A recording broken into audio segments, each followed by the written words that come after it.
জুলুম কোনো ধর্মেই সমর্থন করে না। তাহলে ইরান, ইসরায়েল, আমেরিকার মধ্যে যুদ্ধ কেন? আসুন এই ব্যাপারে আমরা আলোচনা করি। কথা বলছি আমি রেজাউর রহমান আল আজহারি, সুদূর মিশর থেকে।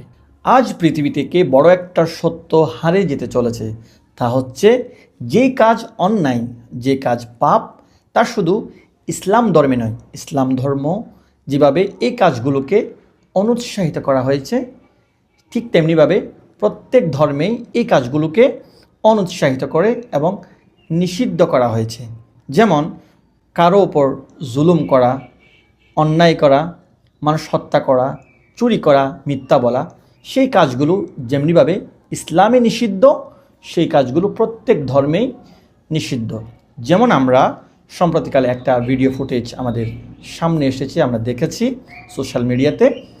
আমেরিকার একটা সরকারি মিটিংয়ের মধ্যে, যেই মিটিংয়ে প্ল্যান হচ্ছিল ইরানকে আরও কীভাবে ভালোভাবে ধ্বংস করা যায়, তাদের উপর জুলুম বেশি করে বাড়ানো যায়, আমরা দেখতে পেলাম সেখানকার এই মিটিংয়ের একজন সদস্য, সম্ভবত সে নৌবাহিনীর একজন সদস্য, তিনি জোরালো কণ্ঠে প্রতিবাদ করেছে যে আমরা ইরানের নিরপরাধ মানুষের উপর জুলুম, এগুলো আমরা সমর্থন করি না। আমি এগুলোর জোর প্রতিবাদ জানাই এবং শুধুমাত্র ইসরায়েলের জন্য, ইসরায়েলকে খুশি করার জন্য আমরা আমাদের জীবন দিতে প্রস্তুত নই।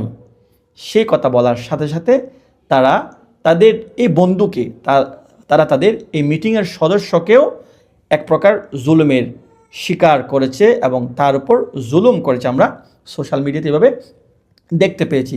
তাহলে এই ভিডিও থেকে, এই ঘটনা থেকে আমরা কী শিক্ষা নিতে পারি? আমরা এটাই শিক্ষা নিতে পারি যে ইসলাম ধর্মে যে কাজগুলোকে নিষিদ্ধ করা হয়েছে, অনুৎসাহিত করা হয়েছে, সেই কাজগুলো প্রত্যেক ধর্মেই নিষিদ্ধ করা হয়েছে, প্রত্যেক ধর্মের মানুষকে নিরুৎসাহিত করা হয়েছে। অন্যায়ভাবে কাউকে হত্যা করা, অন্যের উপর জুলুম করা, অন্যের দেশকে জোরপূর্বক ছিনিয়ে নেওয়া। আসুন আমরা প্রত্যেকের অবস্থান থেকে ইরানের পক্ষে কথা বলি, ইরানকে সমর্থন করি, আমরা পশ্চিমাদের জুলুমের বিরুদ্ধে প্রতিবাদ গড়ে তুলি। ইনকিলাব জিন্দাবাদ।